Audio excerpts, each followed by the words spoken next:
What if everything you believe about women was a carefully constructed illusion? What if the image of sweetness, fragility, and innocence was not a reflection of reality, but a cultural sedative designed to pacify your instincts and make you emotionally submissive? Since boyhood, you were trained to protect, to serve, to chase approval. But no one taught you to see. No one prepared you for the truth behind the mask. That while you learned to bend for love, she learned how to bend you without lifting a finger. Nietzsche never hated women. He simply refused to romanticize them.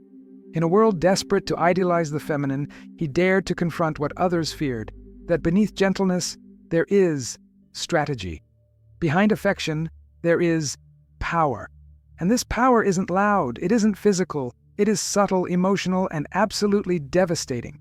While men fight battles with swords, women win wars with silence, with a glance, with an absence. The most dangerous manipulation is not the one that commands, but the one that suggests. She doesn't tell you what to do. She makes you want to do it. A perfectly timed compliment, a sudden withdrawal, a sigh of disappointment. She doesn't imprison you. She makes you build your own cage, lock it from inside, and call it devotion. And the most painful part? You think you're leading. You think you're choosing. You think you're strong. But in truth, you're following cues so subtle you'd swear they were your own ideas. This is not about demonizing women. This is about seeing clearly. Nietzsche saw love not as salvation, but as warfare dressed in perfume. A field where instincts rule and emotion is currency. A place where the man in love is often just a pawn in a game he doesn't even know he's playing. She doesn't dominate you with demands. She lets you believe you're free while you give up every part of yourself just to keep her smile. If you recognize yourself in these shadows, if this truth rattles something long buried inside you, then stay. Share this video with someone else who needs to hear it. Hit like, subscribe, and comment below with one word: the illusion that cost you the most. Because here, we don't offer comfort. We offer the mirror you've spent your whole life avoiding. What binds you to her isn't love. It's unrecognized desire. And desire, when misunderstood, mutates into silent obedience. The woman who grasps this doesn't need to scream, seduce, or plead. She simply withholds. Just enough warmth to ignite hope. Just enough distance to breed obsession. A touch of affection here, a flicker of presence there, and you find yourself emotionally kneeling, begging for crumbs you once gave away without thought. Nietzsche understood. Man is not ruled by reason, but by impulse. And the woman who learns to control the rhythm of your desire never gives you everything. Because the moment she satisfies your craving, the spell breaks. Her power evaporates. So she dances just beyond reach. Always visible, never tangible. The modern woman learned this not from books, but from centuries of constraint. Denied the right to dominate through strength, she mastered the art of control through absence. Not presence, not words, but the art of being almost yours, almost in love, almost vulnerable. You mistake this for passion, for intensity. You think it's real because it hurts. But what you're experiencing is engineered scarcity, designed to keep your mind racing and your heart enslaved. You crave what you can't possess, and she knows it. She cultivates that hunger like a silent gardener, watering it with vague promises, trimming it with calculated silence. This isn't cruelty. This is survival strategy, refined through evolution. The woman who withholds isn't always malicious. Sometimes she doesn't even know she's doing it. But instinct speaks before conscience, and nature whispers in her ear, "Don't give him peace, give him pursuit." Because the man in pursuit is controllable. The man at peace is unpredictable. And here lies the greatest danger.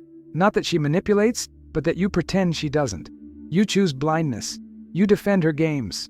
You call it chemistry, complicated love, or fate.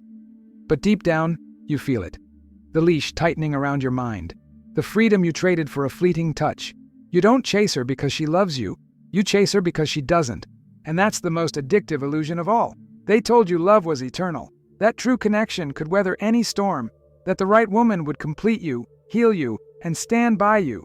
But they never told you the cost.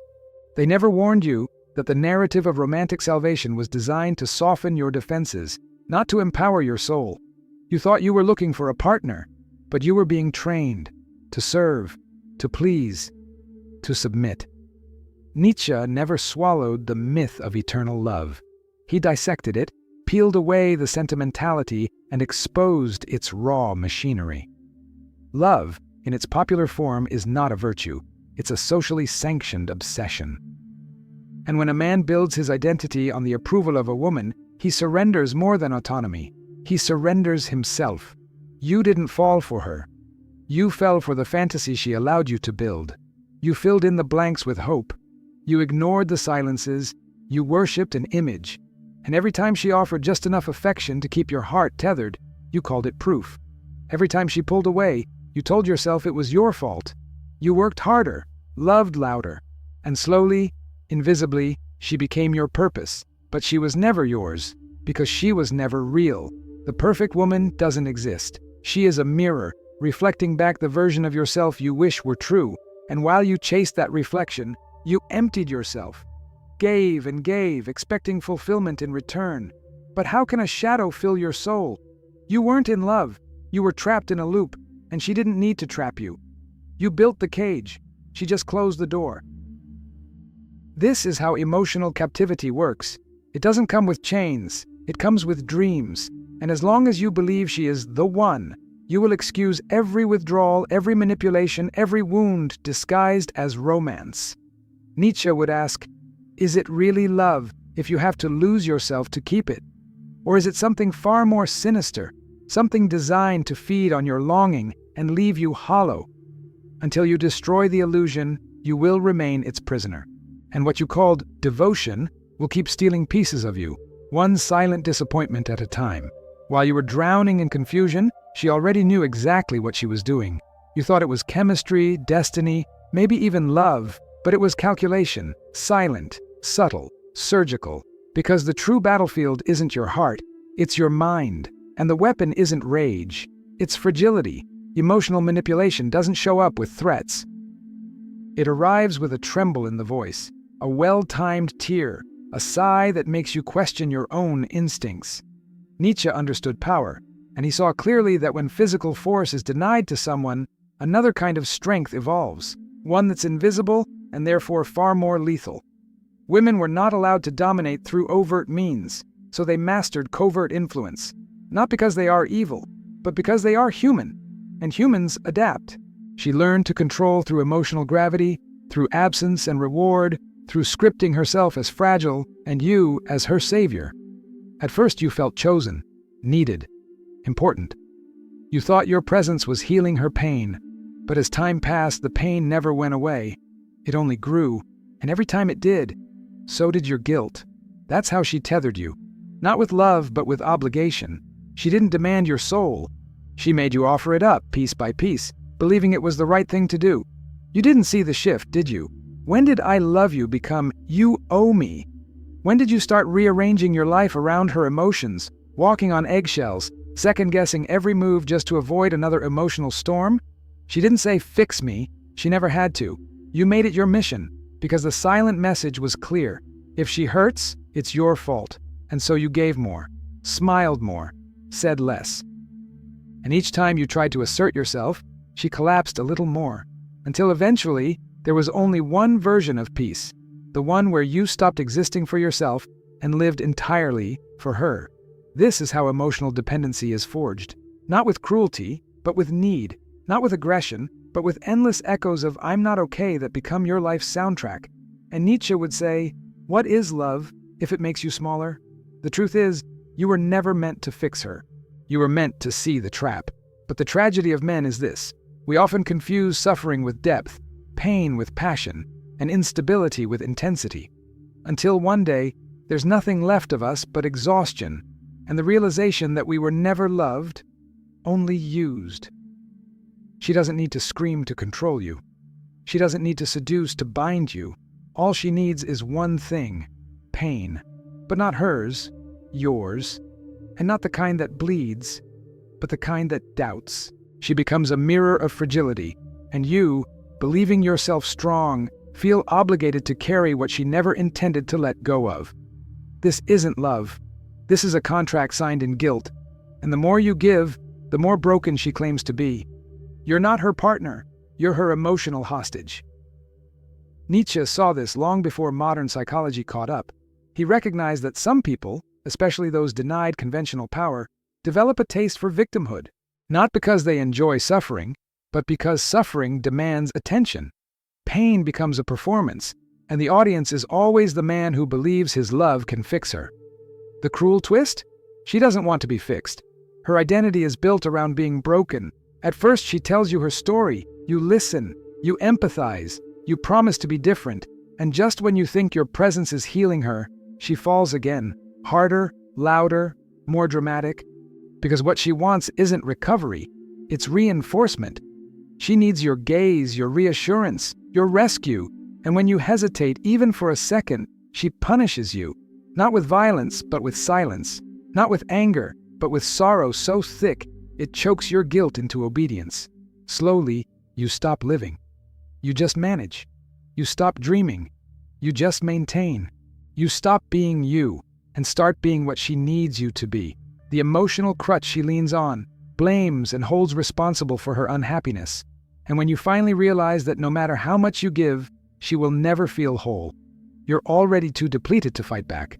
Nietzsche warned against pity that turns into slavery, because when compassion becomes currency, manipulation becomes law. She doesn't say, "Don't leave me," she says, "Look what happens when you do." And you, terrified of being the villain, stay. Not for love, but out of fear. Not because of connection, but because the idea of her pain now lives inside your skin. But here's the hard truth. You are not a savior. You are not responsible for healing what she refuses to face. And the longer you carry her wounds, the deeper yours become. Until one day, you wake up and realize you're bleeding from 1,000 places you can't even name. This isn't love. It's emotional erosion. And the only way out is to stop confusing her collapse with intimacy and your exhaustion with virtue. There comes a moment when the man stops speaking, not because he agrees, but because he's exhausted. Exhausted from explaining himself, from trying to be understood in a language where only her pain gets a voice. This is not silence born of peace. It's the silence of someone who's shouted into a void so long he began to echo. And it's in that quiet, Nietzsche would say, that lucidity begins. You see, at some point he realizes he's not in a relationship. He's in a ritual, a performance, a cycle of proving, appeasing, adjusting. Not for love, but for permission to exist in someone else's story. A story where he's never the hero, always the fixer, always the sponge that absorbs tears, anger, projections. And he thought that was strength. He thought that was what men were supposed to do, but then something breaks. Not dramatically, not with screaming or slammed doors, just a click, a snap inside. He looks in the mirror and doesn't recognize himself, not because he's changed, but because he's disappeared. And that's when he remembers Nietzsche's warning. The one who fights monsters must be careful not to become one, and when you stare into the abyss long enough, it stares back. He hasn't become cruel, he's become empty, because you cannot pour endlessly without ever being filled. You cannot sacrifice every edge of your being to mold into someone else's hollow and expect to survive as yourself. And so he stops, not in rage, but in resignation. The kind that only comes when you know there's nothing left to fix, because it was never broken. It was designed that way, to keep him kneeling, guessing, doubting. But now he stands, quietly, and that silence says everything. It says, "I'm done explaining why I matter." It says, "I choose me now." It says, "You can keep your throne, just know I no longer kneel." And when he walks away, not physically at first, but emotionally, it shifts something in her. Because for the first time, her tactics fall flat. Her tears don't summon him. Her distance doesn't lure him. Her chaos doesn't shake him. He has returned to himself, and she can't follow him there. Nietzsche believed that becoming who you are is the highest task. And sometimes, to do that, you must leave behind the one who taught you to forget. Because real strength isn't about enduring manipulation. It's about recognizing when love has become a leash and cutting it, even if it trembles in your hands. A man who has walked through emotional war no longer responds with urgency. He doesn't chase, doesn't beg, doesn't bend. His silence isn't weakness, it's clarity, because he's seen what most refuse to name, that many relationships aren't about love. They're about control. And when you've spent years confusing affection with manipulation, You learn to pause before entering another beautifully decorated cage. Nietzsche once said that solitude is the fate of all great spirits. And now, this man understands why. Not because he hates others, but because he's grown allergic to illusions. He doesn't fear being alone. He fears being fragmented by expectations, by guilt, by the slow erosion of his authenticity, just to keep someone else comfortable. That kind of peace isn't peace, it's quiet suffocation. Now he filters, not with judgment, but with precision. Women who speak in riddles, who play the damsel, who dangle desire like bait, don't stay long, not because he pushes them away, but because they can't find a crack to sink into. His energy doesn't invite chaos anymore. It demands depth, and depth is something only those who have faced their own shadows can offer. He no longer asks, "Will she love me?" but rather, "Can she sit with my silence without trying to fill it? Can she hold space for truth when it's uncomfortable, when it's not flattering, when it demands self-awareness?" He doesn't need applause. He doesn't need rescue. He needs a mirror, not to reflect his wounds, but to show him someone equally awake. Before, he'd mistake intensity for connection. Now he knows, true connection doesn't feel like a rush. It feels like oxygen. You don't drown in it. You breathe easier. And he won't go back to gasping for air just to feel something again. He's done with women who want power, not partnership, who want a project, not a presence, who mistake control for care. And so, he moves differently, with restraint, with weight, with presence. And that presence either attracts what is real or repels what is fake. Either way, he's at peace. Because he's no longer chasing love. He's embodying it. And only those who speak the same emotional language can hear the frequency he now lives on. Nietzsche believed that character is destiny. This man now walks in his. And the echo of his steps reminds the world, the man who no longer needs to be chosen is the one who finally gets to choose. There comes a moment when everything clicks. The pain that once broke you becomes memory. The rejection that once humiliated you becomes firewood. And the emptiness? It turns into space. Sacred space. For something new, something yours. Because you've stopped confusing love with sacrifice. You've stopped offering your soul in exchange for crumbs.